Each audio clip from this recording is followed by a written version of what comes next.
Nirirespeto ng palasyo ang kalayaan ng mga mambabatas na magsulong ng mga panukalang batas. Ito ang naging reaksyon ng palasyo ukol sa ulat na pursigido umano ang Kongreso na isulong ang charter change. Ayon kay Deputy Presidential Spokesperson Abigail Valte, bagamat wala pa namang nakikitang matibay na pagkilos sa Malacanang sa plano ng Kongreso, iginiit ito na nanatili ang posisyon ni Pangulong Aquino na hindi napapanahon ang pag-amyenda sa saligang batas. Nauna nang inihirit ang charter change para ayusin ang ilang probisyon sa konstitusyon upang tiyakin ang paglago ng ekonomiya. Ayon sa Pangulo, patuloy naman ang mga positibong sa ekonomiya kahit walang tsa-tsa.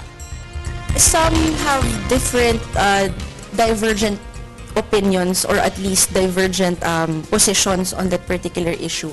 Sa amin naman po, as we have always said, hindi naman po nagpapalit pa yung posisyon ng Pangulo on this particular issue. And siguro po, again, yung doon sa question of will it affect the relationship, this is not a new issue that has confronted both sides.